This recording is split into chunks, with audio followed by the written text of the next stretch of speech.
प्यारे बच्चों, हमारे YouTube channel A to Z physics classes में आपका स्वागत है। आज का हमारा अगला टॉपिक है विलगित गोली चालक की धारिता। अंग्रेजी में कहेंगे capacity of an isolated spherical conductor. तो समझ लीजिए, यानी हमारा हेडिंग क्या है, विलगित गोली चालक की धारिता है। यानी कोई ऐसा गोली चालक है जो विलगित आइसोलेटेड, आइसोलेटेड का मतलब जिस पर आवेश का आदान प्रदान ना हो सके, तो विलगित गोली चालक कहलाएगा। और वो गोली आकार का है तो गोली चालक कहलाएगा। मान लीजिए कि ये एक विलगित गोली चालक है और विलगित गोली चालक को हमने प्लस क्यू आवेश दिया है। ये प्लस क्यू आवेश दिया गया है, तो ये आवेश पूरे गोली चालक पर समान रूप से वितरित हो जाएगा। इसकी त्रिज्या मान लीजिए कि स्मॉल ए है। चाहें तो त्रिज्या को हम आर से भी डिनोट करते हैं, कैपिटल आर से भी डिनोट कर सकते हैं, लेकिन यहाँ पर बुक में भी ए से डिनोट किया है तो हम ए से ही डिनोट कर देंगे। तो अब इसके लिए अगर हम वैद्युत बल रेखाएं देखें तो वैद्युत बल रेखाएं धनावेश के कारण हमेशा बल रेखाएं बाहर की ओर निकलती हुई दिखाई देंगी, यानी और वो इस प्रकार से निकलेंगी जैसे कि वो केंद्र से निकली हों। ये सेंटर है, सेंटर ओ से निकली हुई हैं। तो बल रेखाएं हम खींच देंगे, कुछ दिखा देंगे बल रेखाएं। ये ऐसा लगेगा जैसे कि सेंटर से आई हो।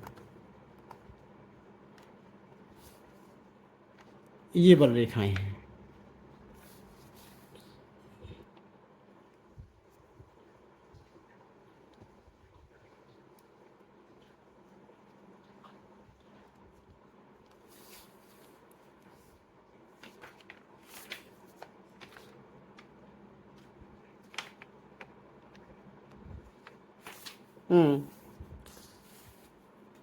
इसी प्रकार से इस दिशा में भी बहुत सारी बल रेखाएं दिखा देंगे। ये बल रेखाएं इस तरह से वैद्युत बल रेखाएं, या कहें कि वैद्युत क्षेत्र रेखाएं भी हमने कहा था, इसको कहते हैं। तो अब ये मान लें कि ये एक विलगित गोली चालक है जो कि परावैद्युतांक के वाले माध्यम में रखा हुआ है। तो इसके लिए हम वैद्युत विभव की गणना कर लेंगे और फिर हमें निकालना है धारिता ज्ञात करनी है। हमारा हेडिंग है विलगित गोली चालक की धारिता। यानी ये गोली चालक है तो इसमें आवेश कितना धारण किया जा सकता है, यानी उसकी धारिता, यानी सी के लिए सूत्र का हमें निगमन करना है। तो यहाँ पर पहले चित्र का वर्णन करेंगे। लिखेंगे माना स्मॉल ए त्रिज्या का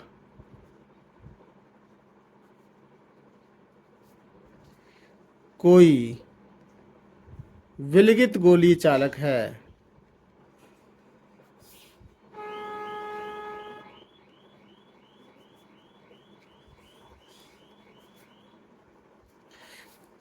स्मॉल ए त्रिज्या का विलगित गोली चालक है जो परावैद्युतांक के वाले माध्यम में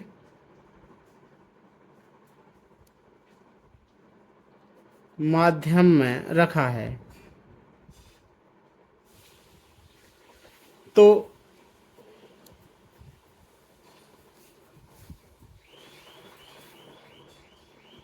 चालक के पृष्ठ पर,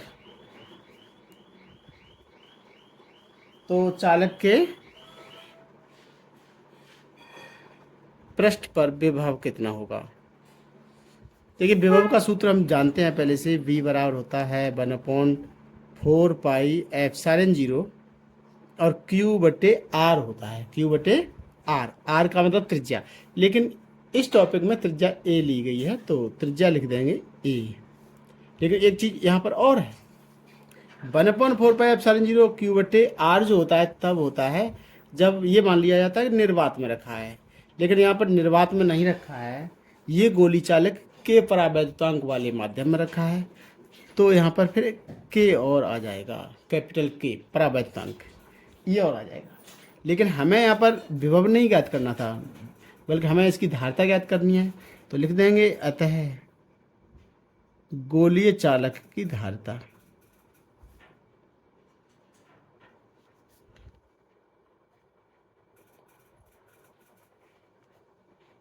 गोलीय चालक की धारिता। C बराबर होता है, पीछे हम पिछले लेक्चर में हम पढ़ चुके थे, धारिता का सूत्र होता है C बराबर Q बटे V। तो Q अपॉन V का मान ऊपर लिखा हुआ है 1/4πε0 के Q बटे A, ये मान रख देंगे। तो 1/4πε0 के इंटू Q बटे A। तो देखो यहाँ पर Q से ये Q कट जाएगा और 4πε0 के इंटू A ये सबसे ऊपर चला जाएगा। तो धारिता C बराबर निकला 4πε0 के इंटू A। ये सूत्र निकल कर आ गया, धारिता का सूत्र निकलाया। तो यानी किसी विलगित गोली चालक की धारिता का सूत्र ये होगा। यहाँ से स्पष्ट है कि धारिता C 4πε0 कांस्टेंट है, तो धारिता C K पर और A पर डिपेंड करती है। तो C प्रोपोर्शनल हुआ K एंड C प्रोपोर्शनल हुआ A। इसका मतलब क्या है कि यदि हम ये चाहते हैं कि गोली चालक की धारिता C अधिक हो तो उसका A का मान अधिक होना चाहिए, यानी गोली चालक की त्रिज्या ज़्यादा होनी चाहिए, और K का मान ज़्यादा हो तब भी C का मान अधिक होगा। इसका मतलब ये हुआ कि हमें ऐसे माध्यम में गोली चालक को रखना है जिसका परावैद्युतांक K उच्च हो। तो इस प्रकार से यहाँ से क्या निकला निष्कर्ष? इस प्रकार गोली चालक की धारिता बढ़ाने के लिए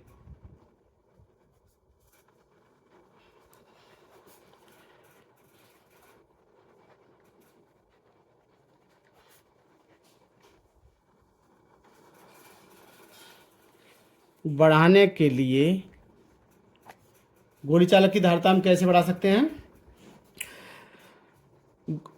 बड़ी त्रिज्या का गोली चालक लेना चाहिए, यानी A अधिक हो और K ज़्यादा हो। बड़ी त्रिज्या का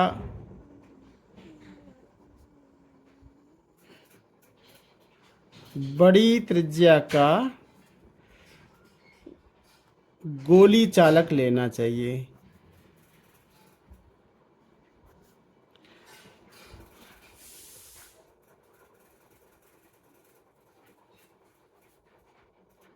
तथा उसे K का मान भी अधिक होना चाहिए तथा उसे उच्च परावैद्युतांक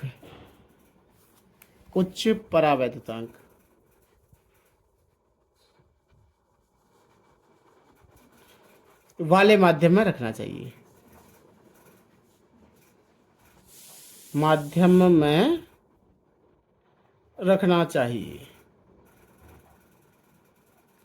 ठीक है, ये हो गया। तो ये तो सूत्र तब के लिए हो गया जब हमारा गोली चालक के परावैद्युतांक वाले माध्यम में रखा है। यदि हम ये मान लें कि हमारा गोली चालक निर्वात में रखा है तो लिख देंगे नीचे, यदि चालक निर्वात में स्थित है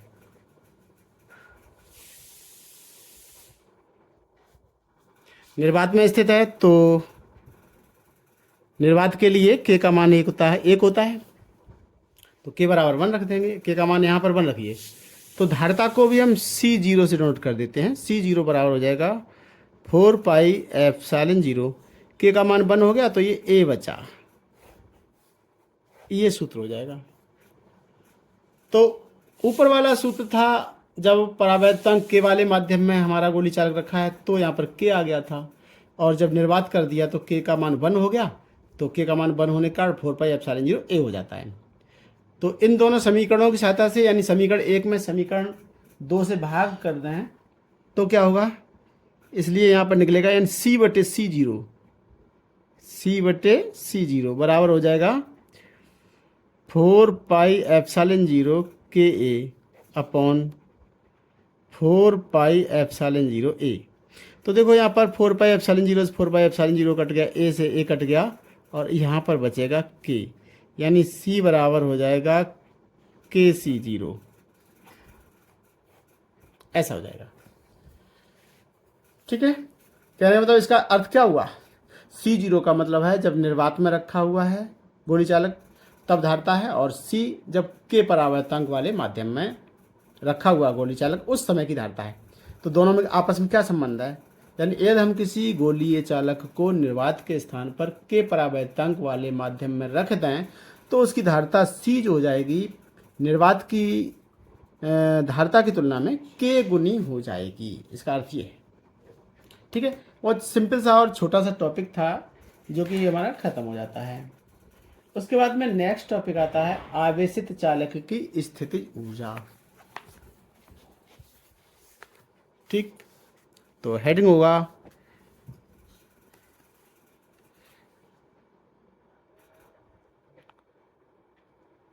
आवेशित चालक की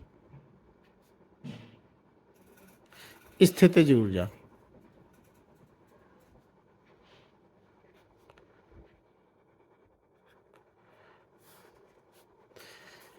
ठीक है, इसका अंग्रेजी में क्या कहेंगे, potential energy of A charged conductor. Potential energy of A charge conductor, चाहे तो आप लिख लेंगे, नोट्स में आप लोगों को लिखा हुआ मिल जाएगा। तो आवेशित चालक की स्थितिज ऊर्जा, इसको समझ लीजिए। तो जहां जहां पर हमने स्थितिज ऊर्जा की गणना करी है, जैसे किसी निकाय की स्थितिज ऊर्जा, तो उसमें भी बताया कि निकाय की जब रचना करेंगे तो रचना करने में हमें कुछ कार्य करना पड़ता है।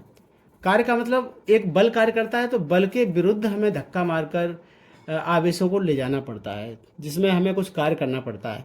वो किया गया कार्य ही उसमें स्थितिज ऊर्जा के रूप में संचित हो जाता है। जैसा कि यहाँ पर उदाहरण लिया गया आवेशित चालक की स्थितिज ऊर्जा। इसका अर्थ समझिए, जैसे मान लो ये पैमाना ही है, इसको हम आवेशित करेंगे तो आवेशित करने में भी हमें कुछ कार्य करना पड़ेगा और वो किया गया कार्य उसमें स्थितिज ऊर्जा के रूप में संचित हो जाता है, जिसे हम आवेशित चालक की स्थितिज ऊर्जा कह देते हैं। जैसे उदाहरण के लिए लीजिए, जैसे ये पैमाना है, इसको हमने 1 इलेक्ट्रॉन स्टार्टिंग में दे दिया तो हमें कोई कार्य नहीं करना पड़ेगा। लेकिन जब हम दूसरा इलेक्ट्रॉन देंगे, यानी इधर से हम खींच कर ला रहे हैं इलेक्ट्रॉन को और इसको देना चाह रहे हैं पैमाने को, तो ये पैमाना ऑलरेडी ऋणावेशित हो चुका है।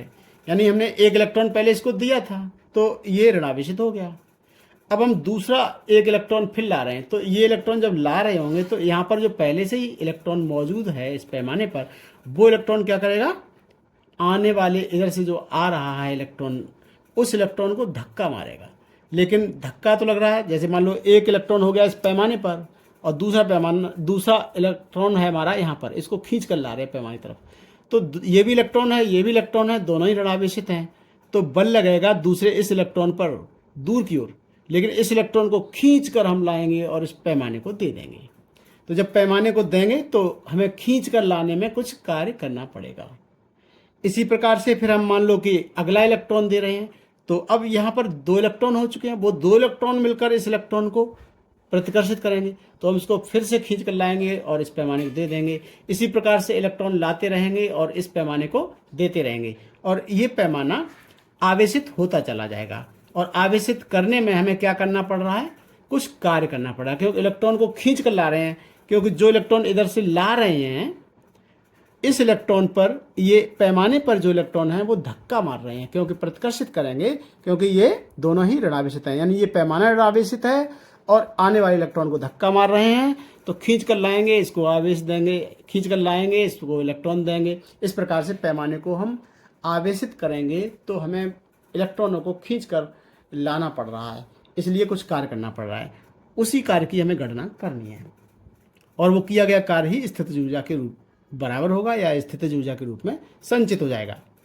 ठीक है, तो मान लीजिए कि हमने किसी चालक को Q आवेश दिया है, यही पैमाना है, मान लो इसको हमने Q आवेश दिया है, तो जब आवेशित इसको करते जाएंगे तो इसका विभव भी बढ़ता जाएगा। तो विभव बढ़ता जाएगा, 0 से लेकर विभव बढ़ते बढ़ते V हो जाएगा। तो हमने यहाँ पर ये माना कि माना कोई गोली चालक है या कोई सिंपल चालक है या कोई पैमाना ही है, तो उसको हमने Q आवेश दिया है, तो उसका विभव 0 से बढ़कर V हो जाएगा। तो इसकी परिभाषा अगर लिखना चाहेंगे क्या लिखेंगे, आवेशित चालक की स्थितिज ऊर्जा में इसमें क्या लिखना है, जब किसी चालक को आवेशित किया जाता है तो कुछ कार्य करना पड़ता है, यह कार्य ही स्थितिज ऊर्जा के रूप में संचित हो जाता है। लिख दीजिए इस बात को, जब किसी चालक को आवेशित किया जाता है।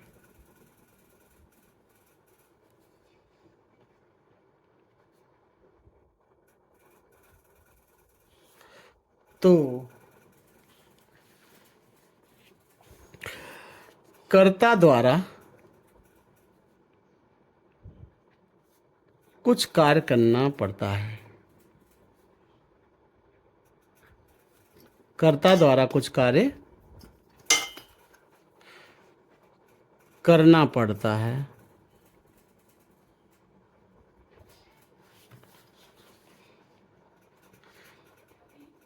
यह कार्य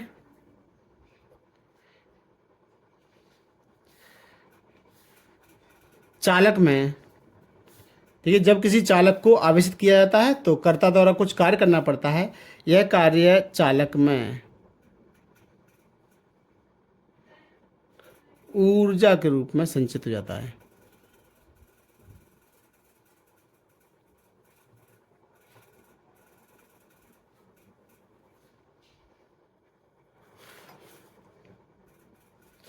जिसे हम क्या कह देते हैं,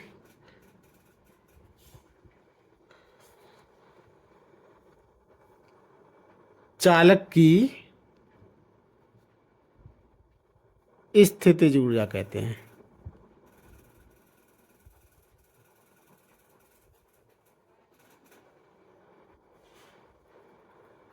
जिसे चालक की क्या कहते हैं, स्थितिज ऊर्जा कहते हैं। अब यदि ये मान लें कि माना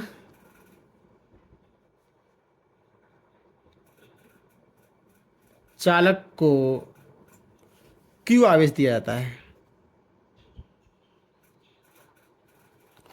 चालक को क्यू आवेश दिया जाता है,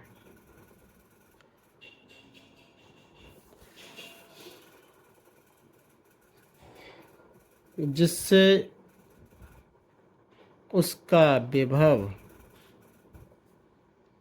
शून्य से बढ़कर v हो जाता है। तो किया गया कार्य, तो कर्ता द्वारा किया गया कार्य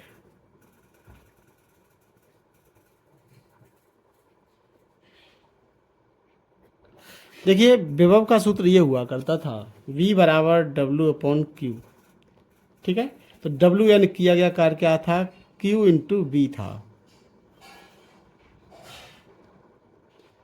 लेकिन यहाँ पर हमें Q आवेश दिया गया है, तो विभव जो है V 0 से बढ़कर V हो गया है, तो यहाँ पर औसत विभव लिया जाएगा। किया गया कार्य यानी W बराबर हो जाएगा दिया आवेश गुणा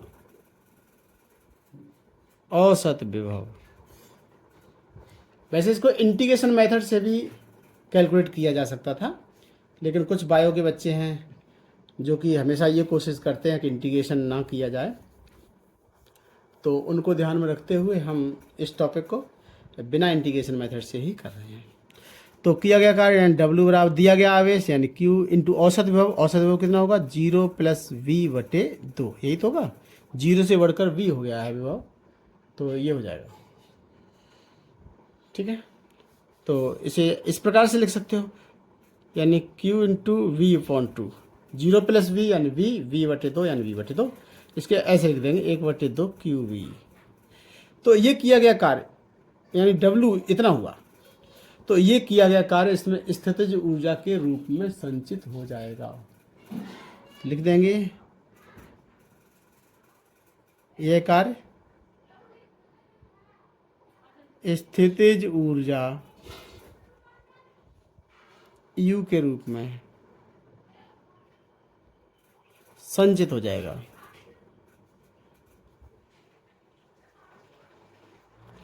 इसलिए फिर U बराबर कितना निकला है, 1/2 QV। ये सूत्र निकलाया चालक की स्थित ऊर्जा के लिए, ये सूत्र निकलाया। इसे हम अन्य रूपों में भी चेंज कर सकते हैं। देखो, ये Q बराबर पड़ा हमने CV,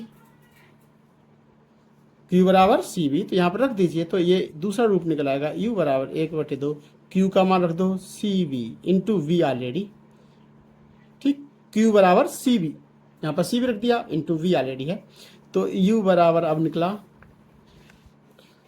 U बराबर अब निकला 1/2 सी वी इंटू वी यानी वी स्क्वायर, ये दूसरा रूप हो गया। अगर हम सी का मान रखते हैं तो देखिए ऊपर वाले फार्मूले सी बराबर क्यू बटे वी, सी बराबर क्यू अपॉन वी, तो यू बराबर 1/2 सी की जगह पर क्या लिख देंगे, Q upon V into V already, V square already है, तो ये एक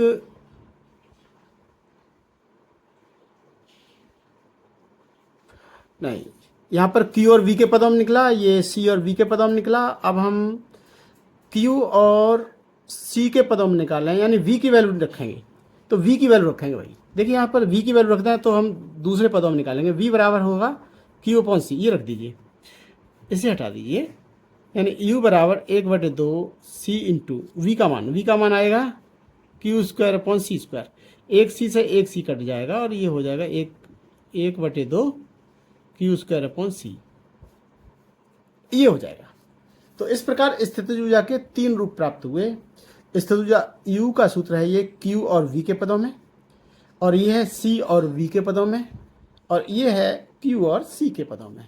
इस प्रकार वैद्युत स्थितिज ऊर्जा के, यानी किसी आवेशित चालक की स्थितिज ऊर्जा के तीन रूप यहाँ पर प्राप्त हुए। तो ये हमारा टॉपिक पूरा हुआ। इन सूत्रों का काफ़ी यूज होगा, न्यूमेरिकल में भी होगा और अन्य स्थानों पर भी इनका यूज होता रहेगा। तो नेक्स्ट टॉपिक हम लेंगे आवेशों का पुनर्वितरण और उभयनिष्ठ विभव। नेक्स्ट टॉपिक होगा आवेशों का पुनर्वितरण तथा उभयनिष्ठ विभव।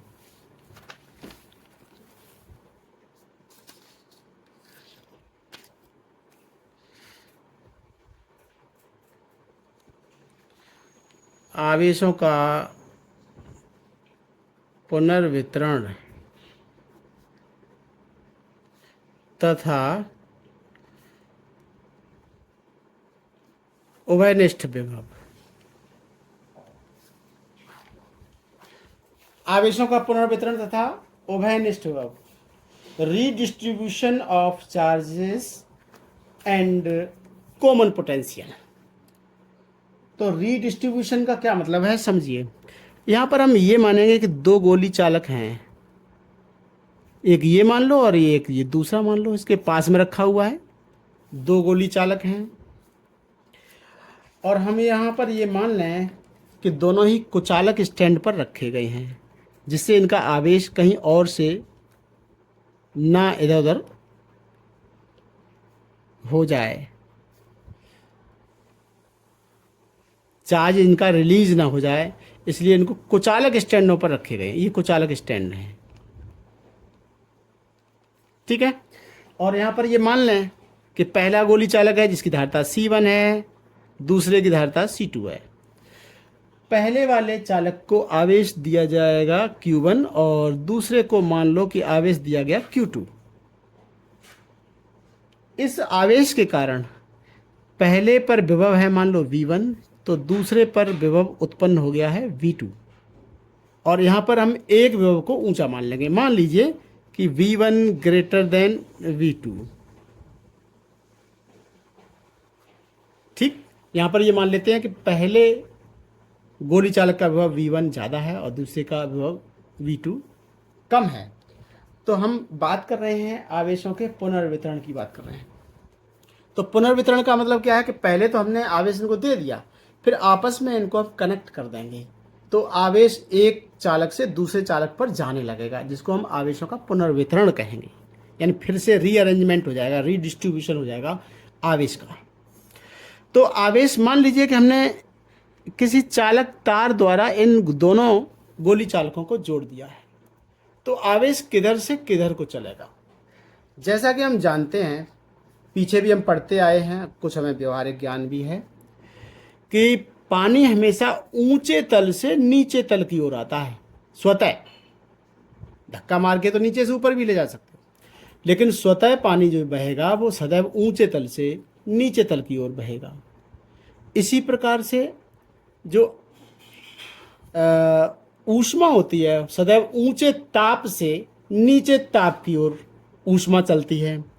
इसी प्रकार जो आवेश होता है वो आवेश भी हमेशा ऊंचे विभव से नीचे विभव की ओर चलता है। हाँ बच्चों, इस बात को हम क्लियर कर देना चाहते हैं कि जो बार बार हम शब्द एक बोलेंगे कि आवेश सदैव ऊंचे विभव से नीचे विभव की ओर चलता है, तो आवेश का तात्पर्य सदैव वहाँ पर धनावेश से होगा। कहने का मतलब धनावेश सदैव ऊंचे विभव से नीचे विभव की ओर बहते हैं। तो जैसा कि हमने बताया कि V1 बड़ा विभव है, V2 छोटा विभव है, यानी V1 ऊंचा विभव है, ये दूसरा गोली चालक कम विभव पर है। तो आवेश ऊंचे विभव से नीचे विभव की ओर चलने लगेगा। और कब तक चलता रहेगा भाई? जैसा कि हमने पानी के बारे में बताया, पानी का उदाहरण लेते हैं तो सबसे सरल पड़ता है। एक बर्तन है जिसमें ऊंचा है पानी और एक बर्तन है जिसमें नीचे तक है, और उनको हम नीचे से अगर हम कनेक्ट कर दें, पाइप द्वारा जोड़ दें उन दोनों बर्तनों को, तो पानी तब तक ऊंचे तल से नीचे तल की ओर तब तक बहता रहेगा जब तक कि दोनों का तल समान नहीं हो जाएगा। इसी प्रकार एक चालक से, यहाँ हमने जो तार द्वारा कनेक्ट कर दिया है, तो एक चालक से दूसरे चालक की तरफ आवेश तब तक बहता रहेगा जब तक कि दोनों के विभव V समान ना हो जाएं। यानी दोनों का विभव कितना हो जाएगा? V। दोनों का विभव समान ना हो जाए तो उसी को हम कहते हैं उभयनिष्ठ विभव। यानी जब दोनों पर विभव समान हो जाता है, यानी कॉमन पोटेंशियल हो जाता है, तो उसी को हम कह देते हैं उभयनिष्ठ विभव। जो हमारी हेडिंग भी थी, आवेशों का पुनर्वितरण तथा उभयनिष्ठ विभव। तो आवेशों का पुनर्वितरण कब कहेंगे? दोनों को आवेश दे दिया, अलग अलग आवेश हमने दिया है, दोनों की धारताएं अलग अलग हैं, C1 C2 हैं, और जिसके कारण दोनों पर अलग अलग विभव उत्पन्न हुए हैं। जब हम उनको रिडिस्ट्रीब्यूशन करते हैं, यानी एक तार के द्वारा जब हम उनको जोड़ देते हैं, तो ऊंचे विभव से नीचे विभव की ओर आवेश बहने लगता है, और तब तक आवेश बहता रहेगा जब तक कि दोनों का विभव समान, जब तक ये आवेश तब तक बहता रहेगा जब तक कि दोनों का विभव समान न हो जाए। तो मान लीजिए कि रिडिस्ट्रीब्यूशन के पश्चात दोनों का जो विभव हो जाएगा, इस पहले वाले चालक का विभव V और दूसरे चालक का भी विभव V हो जाएगा, तो उस विभव को ही क्या कहते हैं? उभयनिष्ठ विभव कहते हैं। तो रिडिस्ट्रीब्यूशन से पहले आवेश कितने होंगे? तो पहले हम चित्र का वर्णन कर लेंगे। माना दो गोलीय चालक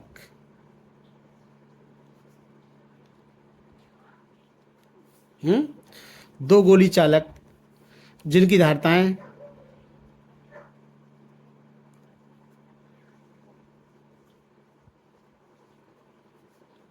C1 व C2 हैं, और उनको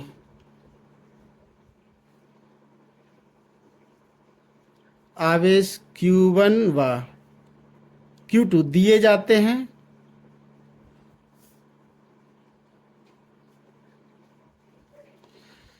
जिससे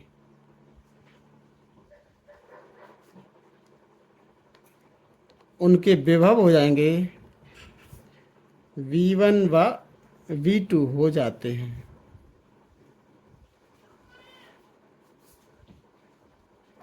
तो Q1 बराबर, Q बराबर होता है भाई C1 V1, और Q2 बराबर कितना हो जाएगा? Q2 बराबर हो जाएगा C2 V2। ये हो जाएंगे। अब हम इनको क्या कर देंगे? इनको रीअरेंज कर देंगे, तो उनका दोनों का विभव समान हो जाएगा, तब तक आवेश बहता रहेगा। यदि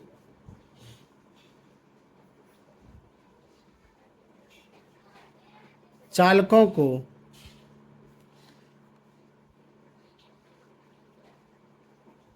चालक तार द्वारा जोड़ दिया जाए,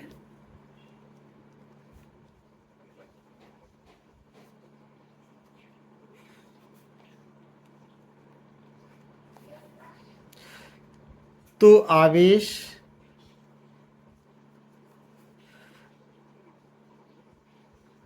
ऊंचे विभव से नीचे विभव की ओर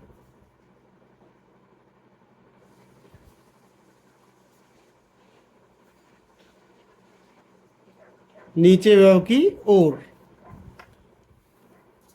तब तक बहता रहेगा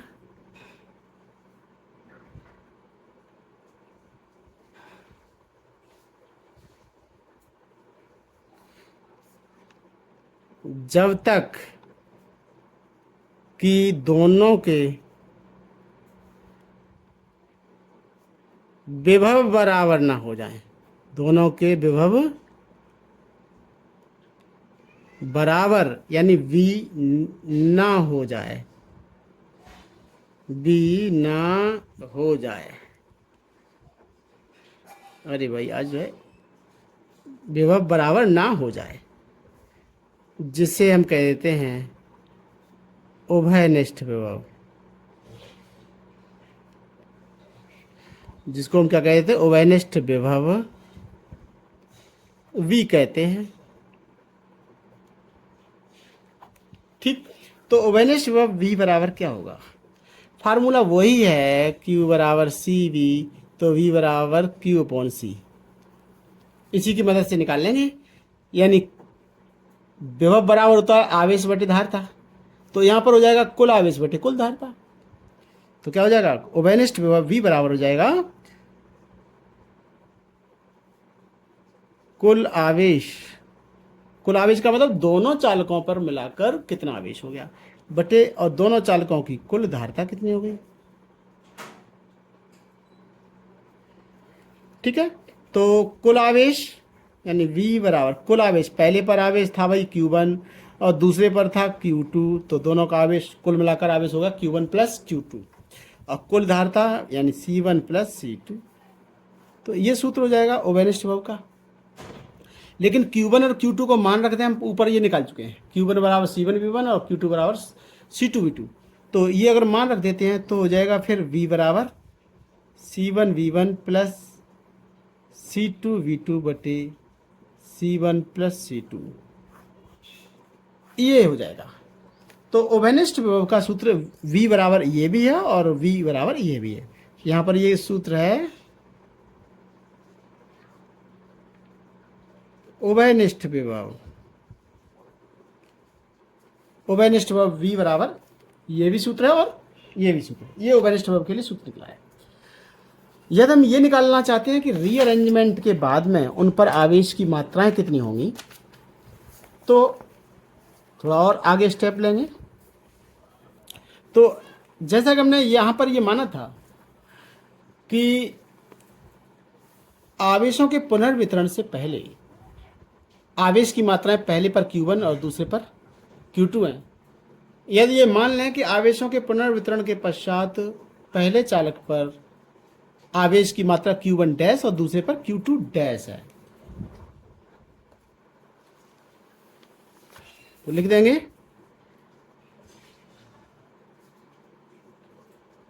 यदि पुनर्वितरण के पश्चात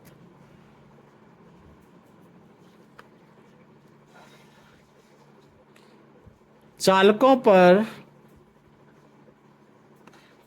आवेश Q1 डैश व Q2 डैश हों, तो देखिए, तो Q1 डैश बराबर क्या हो जाएगा, Q बराबर होता है भाई CV, तो पहले चालक पर कितना आवेश रह जाएगा और दूसरे पर कितना आवेश रह जाएगा ये निकालना है। तो पहले चालक की धारिता इनटू पहले चालक का विभव। अब देखिए आवेशों के पुनर्वितरण के पश्चात तो दोनों का विभव समान हो गया था, जिसे हमने उभयनिष्ठ विभव कह दिया था।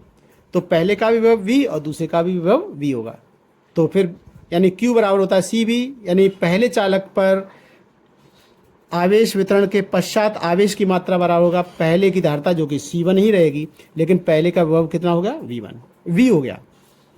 ऐसे ही दूसरे का आवेश यानी Q2 डैश बराबर कितना होगा, दूसरे की धारिता इंटू दूसरे का विभव, दूसरे का भी विभव V हो गया है क्योंकि उभयनिष्ठ विभव हो चुका है।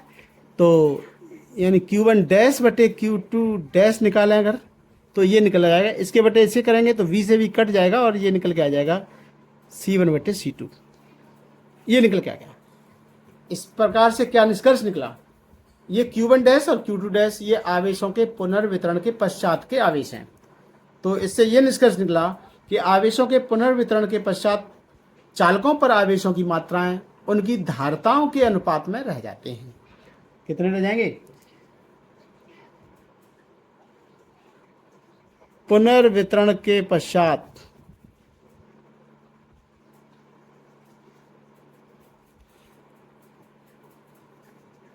आवेश की मात्राएं कितनी होंगी?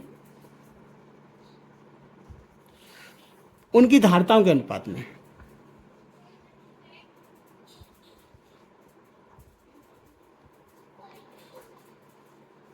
धारिताओं के अनुपात में होंगे।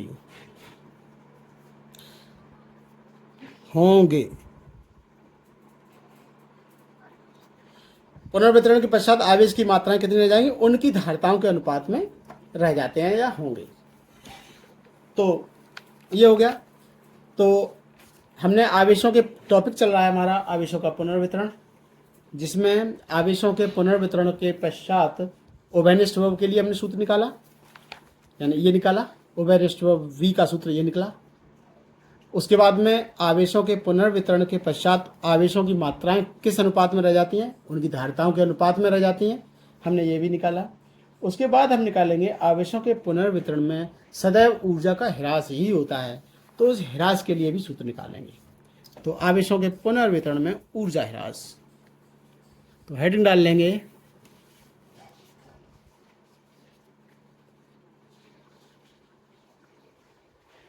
आवेशों के पुनर्वितरण में ऊर्जा ह्रास। तो आवेशों के पुनर्वितरण में ऊर्जा ह्रास हम यहाँ पर ये एक तो ये सिद्ध करेंगे कि सदैव ऊर्जा ह्रास ही होता है, और ऊर्जा ह्रास कितना होता है उसके लिए भी सूत्र निकालेंगे। तो हम यहाँ पर देखिए ऊर्जा ह्रास कैसे निकालेंगे। आवेशों के पुनर्वितरण से पहले ऊर्जा कितनी थी ये निकालेंगे, फिर आवेशों के पुनर्वितरण के पश्चात कितनी ऊर्जा रह गई। मान लो कि आवेशों के पुनर्वितरण के पहले ऊर्जा थी U, बाद में ऊर्जा रह जाती है U डैश, तो दोनों का जो अंतर होगा यही ऊर्जा ह्रास कहलाएगा, यानी डेल्टा U कहलाएगा। तो इसी के लिए हमें सूत्र का निगमन करना है। ठीक है, तो सूक्ष्म में हमने समझ लिया कि करना क्या है। आवेशों के पुनर्वितरण से पहले की ऊर्जा U, बाद में पुनर्वितरण के पश्चात ऊर्जा मान लो हो जाती है U डैश, दोनों यानी पूरे निकाय की, दोनों चालकों की मिलाकर जो एक निकाय बना हुआ है, तो उनका जो अंतर निकाल देंगे तो निकल के आ जाएगा ऊर्जा ह्रास। तो उसके लिए हमें सूत्र निकालना है। तो पहले U निकालें। U का मतलब पुनर्वितरण से पहले ऊर्जा कितनी थी। तो पुनर्वितरण से पूर्व,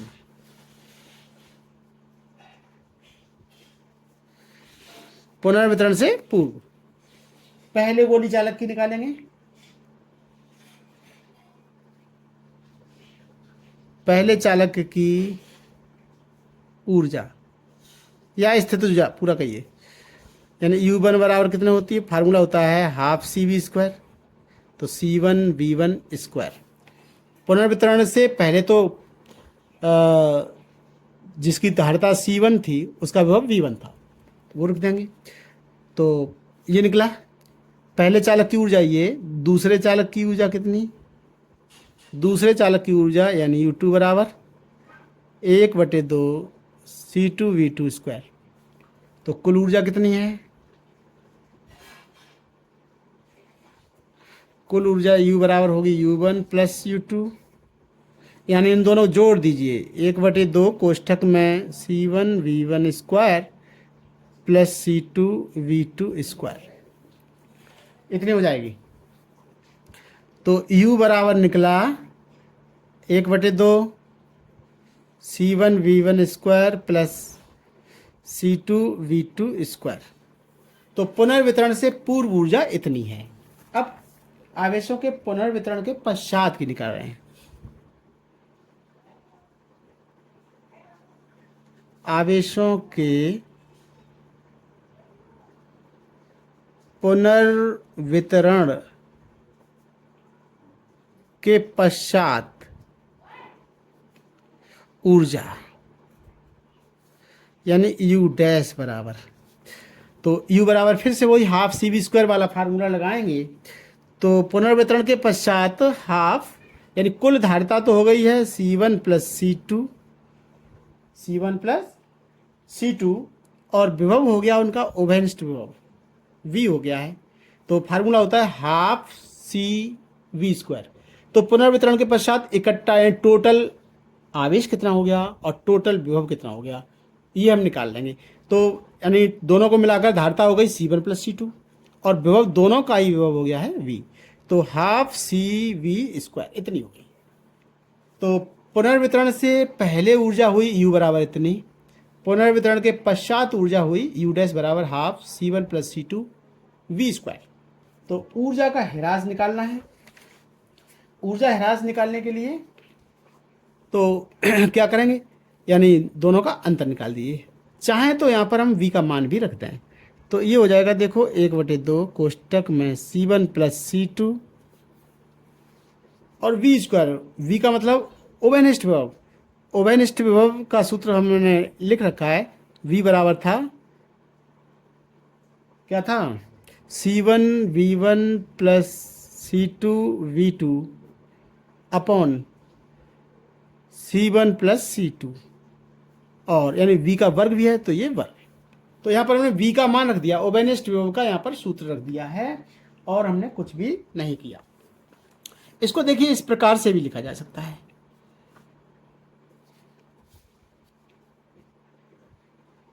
यानी U डैश बराबर, इसको लिख सकते हैं देखो C1 प्लस C2 और इस कोष्ठक में क्या बच जाएगा C1V1 प्लस C2V2 का होल स्क्वायर, बट नीचे अलग लिख लो C1 प्लस C2 का होल स्क्वायर। अब देखो C1 प्लस C2 और यहाँ पर ये 1/2 और है, यानी नीचे 2 लिख लीजिए। तो देखो C1 प्लस C2 का वर्ग है, यहाँ पर C1 प्लस C2 ऊपर है, तो ये इससे घात 1 कट जाएगी और ये काट दिया हमने और बच जाएगा 1/2 और ये हो जाएगा C1V1 प्लस C2V2 का होल स्क्वायर बटे C1 प्लस C2 इतना बचेगा। तो ऊर्जा ह्रास, इसलिए ऊर्जा ह्रास का मतलब डेल्टा U, यानी ऊर्जा ह्रास का मतलब ही है कि पहले ऊर्जा ज़्यादा होगी बाद की ऊर्जा कम। तो पहले वाली ऊर्जा में से बाद की ऊर्जा को घटा दें। दोनों के मान रख लीजिए। डेल्टा U बराबर U का मान ऊपर निकाला था 1/2 C1V1 square plus C2V2 square minus U dash का मान ये निकाला कितना 1/2 C1V1 प्लस C2V2 का whole square upon C1 plus C2, इतना आ गया। इसे हम कैलकुलेट करेंगे। देखो इसमें कुछ कॉमन नज़र आ रहा है, तो इसमें 1/2 तो दोनों में कॉमन दिखाई दे रहा है। 1/2 हमने कॉमन ले लिया, साथ में हम इसको भी कॉमन ले लेंगे। किसको, C1 प्लस C2 इसको भी कॉमन ले लीजिए, जबकि ये संख्या इसमें कॉमन है नहीं। तो किस तरह से समझेंगे, यहाँ पर ये मान के चलो कि नीचे भी हम गुणा कर देंगे C1 प्लस C2 और ऊपर भी गुणा कर देंगे C1 प्लस C2, यानी ये 2 स्टेप हमारे पास, यहाँ से यहाँ तक एक पद है और ये दूसरा पद है। पहले पद में फिर से ध्यान दीजिए, दूसरी संख्या में तो कॉमन दिखाई दे रहा है 1/2 C1 प्लस C2, लेकिन पहली संख्या में कॉमन दिखाई नहीं दे रहा। तो हम यहाँ पर क्या करेंगे, ये मान लेंगे कि हमने इसमें ऊपर नीचे गुणा कर रखा है, C1 प्लस C2 का नीचे गुणा और C1 प्लस C2 का ऊपर गुणा। तो नीचे वाला यानी 1/2 C1 प्लस C2 नीचे वाला तो आ गया ये बाहर, तो ऊपर वाला बच जाएगा, यहाँ पर गुणा और रह जाएगा C1 प्लस C2 का। तो C1 प्लस C2 ये रह गया और ये रह जाएगा C1V1 square plus C2V2 square और ये माइनस ये बचा कितना C1V1 प्लस C2V2 और उसका हो जाएगा होल स्क्वायर। ठीक है, इतना रह गया। और आगे स्टेप लेते हैं 1/2 कोष्ठक में C1 प्लस C2। ध्यान रखें कि ये C1 प्लस C2 नीचे है और इस कोष्ठक में कितना बचेगा। C1 प्लस C2 का इस कोष्ठक में गुणा करो। पहले C1 का गुणा करते हैं, तो C1 का गुणा इसमें करेंगे तो ये हो जाएगा, देखो C1 square V1 square plus C1 का गुणा इसमें भी करिए C2V2 स्क्वायर में, तो ये हो जाएगा C1 C2 और ये V2 स्क्वायर। और ये C1 का गुणा हो गया दोनों, अब C2 का गुणा करेंगे। C1 C2 का गुणा करें यहाँ पर तो कितना हो जाएगा, देखो यहाँ पर C1 C2 V1 square plus C2 square V2 square. C2 का इन दोनों में गुणा कर दिया और ये होल वर्ग खोल लीजिए। इसका होल वर्ग यानी A प्लस बी का होल वर्ग बराबर हो जाता है A square plus B square plus 2AB। लेकिन ये माइनस चिन्ह होने के कारण सबके चिन्ह माइनस हो जाएंगे और खोल दीजिए।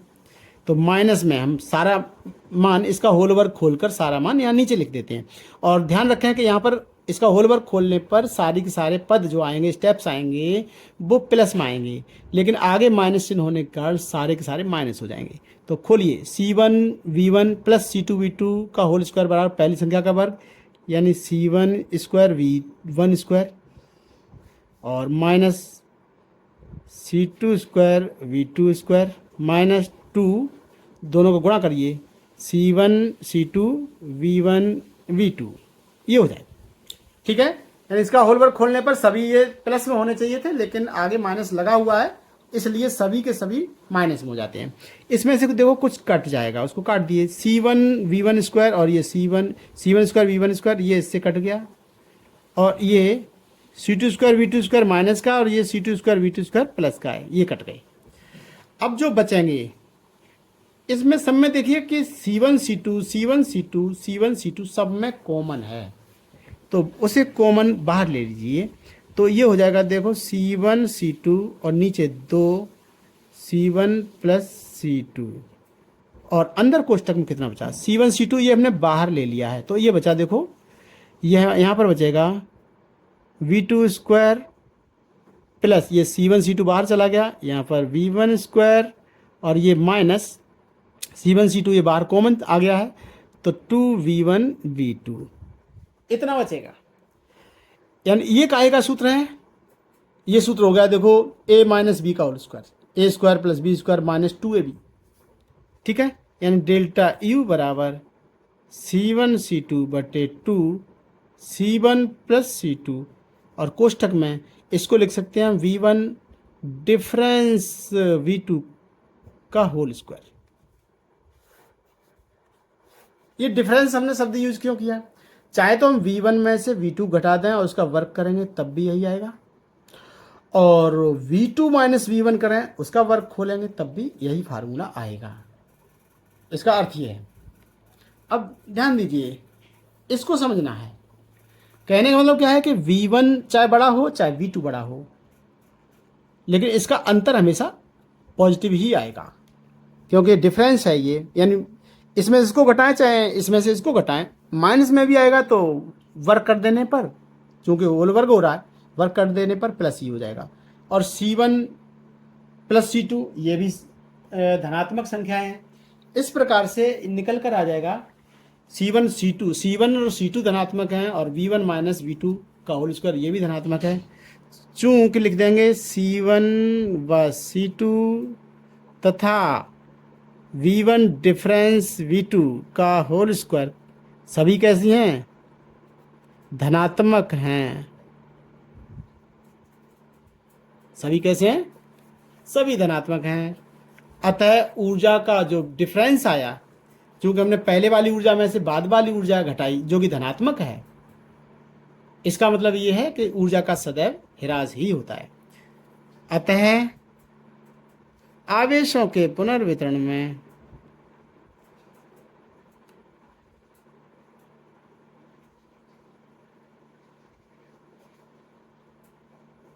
सदैव ऊर्जा ह्रास होता है। ठीक है, तो क्या निष्कर्ष निकल कर आया, यानी डेल्टा यू का मतलब है कि पहले की ऊर्जा और बाद की ऊर्जा का हमने डिफरेंस निकाला है, ये निकाला था। यानी पहले की ऊर्जा यानी पुनर्वितरण के पूर्व की ऊर्जा यू और बाद की ऊर्जा यू डैश। तो पहले की ऊर्जा में से बाद की ऊर्जा जब घटाई तो धनात्मक आई। इसका मतलब क्या है कि पहले की ऊर्जा सदैव ज़्यादा रहेगी और बाद की ऊर्जा सदैव कम रहेगी, यानी ऊर्जा ह्रास ही होता है। ये टॉपिक हमारा पूरा हुआ। इसके बाद में हम आते हैं, नेक्स्ट टॉपिक हमारा है संधारित्र। नेक्स्ट टॉपिक है संधारित्र, इसे समझिएगा, बहुत ही महत्वपूर्ण टॉपिक है संधारित्र यानी कैपेसिटर। संधारित्र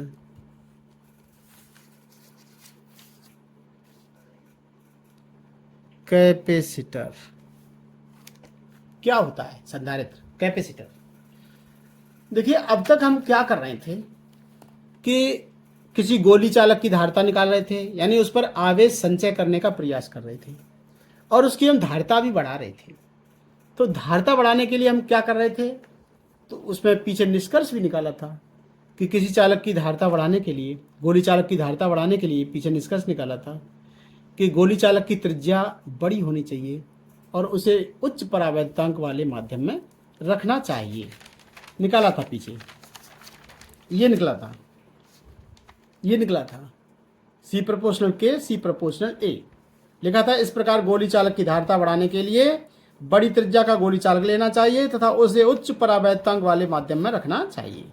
यानी हम गोली चालक की धारिता को केवल तभी बढ़ा सकते थे जब हम उसे उच्च परावैद्युतांक वाले माध्यम में रखें किसी चालक को, या हम आकार में बढ़ा लें चालक को। लेकिन यहाँ पर नया टॉपिक है हमारा संधारित्र। संधारित्र एक ऐसी युक्ति यहाँ पर हम बनाएंगे जिसके द्वारा हम चालक का आकार भी बड़ा नहीं करेंगे और बिना आकार को बढ़ाए उसकी धारिता को बढ़ा देंगे। ऐसी युक्ति का नाम ही संधारित्र है। तो यही संधारित्र की परिभाषा है कि किसी चालक के आकार में वृद्धि किए बिना उसकी धारिता को बढ़ाने की एक युक्ति ही संधारित्र कहलाती है। क्या निष्कर्ष निकला?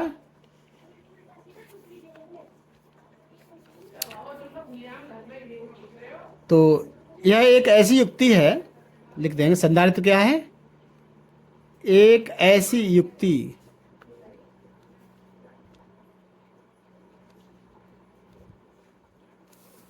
जिसमें चालक के आकार में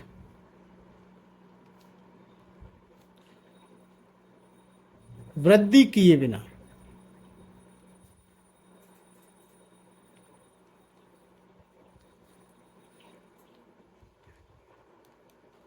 उसकी धारिता बढ़ाई जा सकती है।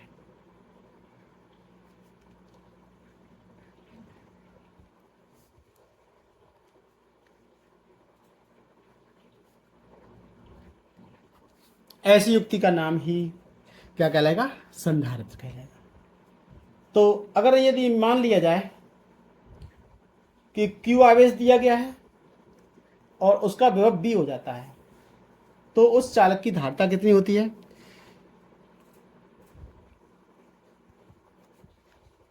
चालक को Q आवेश देने पर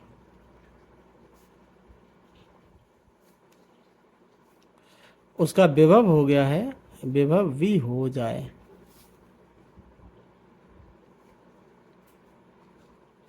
तो उसकी धारिता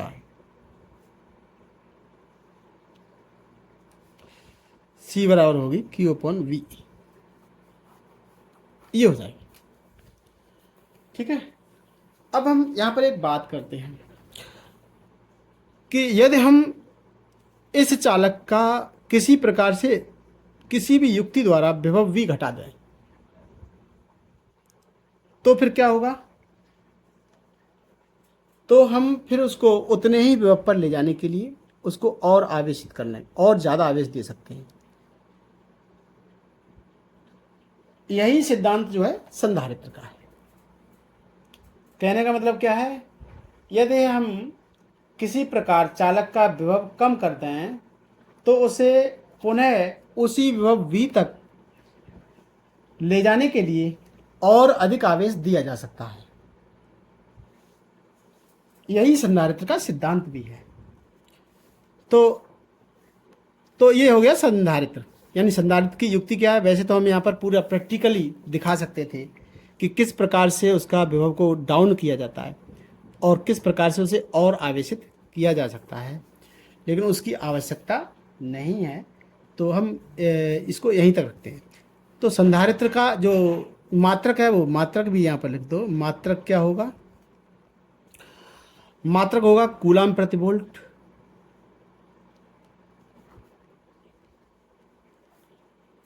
या इसी को हम फैराड कहते हैं। अब पीछे हम पढ़ चुके हैं, गोली चालक की धारिता पढ़ चुके हैं और यहाँ पर संधारित्र की धारिता, बस इतना ही अंतर है। वहाँ पर गोली चालक की धारिता की बात कर रहे थे और यहाँ पर संधारित्र की धारिता की बात करेंगे। तो लेकिन दोनों का ही मात्रक समान है, कूलाम प्रति वोल्ट या फैराड। फैराड हमने बताया था वहाँ पर भी कि फैराड बहुत बड़ा मात्रक है, अतः छोटा मात्रक यूज करते हैं। छोटा मात्रक कौन सा यूज कर रहे थे? हमने बताया था माइक्रो फैराड है या पिको फैराड, इस तरह के हम मात्रक यूज करते हैं। और वहाँ पर हमने बिमी सूत्र भी निकाला था, तो बिमा भी हम यहाँ पर लिख देंगे। बिमी सूत्र क्या है? ये निकला था M-1 L-2 T4A2, ये इसका बिमी सूत्र निकला था। और संधारित्र है तो संधारित्र की धारिता C का सूत्र ये निकला। और वहाँ पर भी किसी चालक की धारिता जो थी वो अदिश राशि थी और यहाँ पर भी संधारित्र की धारिता हो तब भी वो अदिश राशि ही रहेगी। इस तरह से हमारा ये टॉपिक पूरा हो जाता है। तो इसी के साथ आज का वीडियो यहीं पर हम ख़त्म करते हैं। तो प्यारे बच्चों, इसके नोट्स आप लोगों को हमने बताया कि नीचे डिस्क्रिप्शन में, वीडियो के डिस्क्रिप्शन में नीचे 2 लिंक हम देते हैं। डिस्क्रिप्शन में जाएंगे तो एक लिखा हुआ मिलेगा, सबसे पहला लिंक मिलेगा PDF नोट्स। उस PDF नोट्स में जो भी हमने इस वीडियो में पढ़ाया है उसके PDF नोट्स मिल जाएंगे आप लोगों को। और उसके नीचे लिखा रहता है, एक और लिंक दिया रहता है नेक्स्ट वीडियो का। तो नेक्स्ट वीडियो जैसे ही दबाएंगे तो वहाँ से हम अगले वीडियो में पहुँच जाएंगे। जैसे कि ये पार्ट 4 को हम, यानी ये वीडियो हम पढ़ रहे हैं, ये वीडियो जो हम बात कर रहे हैं ये पार्ट 4 है, चैप्टर नंबर 2 का पार्ट 4 है। और इसमें यदि हम लिंक में नेक्स्ट वीडियो को दबाएंगे तो पार्ट 5 में पहुंच जाएंगे। तो इस प्रकार से लगातार आगे की ओर चलते जाएंगे। तो प्यारे बच्चों, अगर हमारे वीडियो आप लोगों को अच्छे लगते हैं तो वीडियो को लाइक करें, चैनल को सब्सक्राइब करें, अपने साथियों को, अपने क्लास फेलोज़ को भी हमारे वीडियो आपस में भी शेयर करें, जिससे सभी छात्रों को ये लाभ मिल सके। और इसी के साथ आज का टॉपिक ख़त्म करते हैं और मिलते हैं नेक्स्ट वीडियो में नेक्स्ट टॉपिक के साथ। Thank you for watching.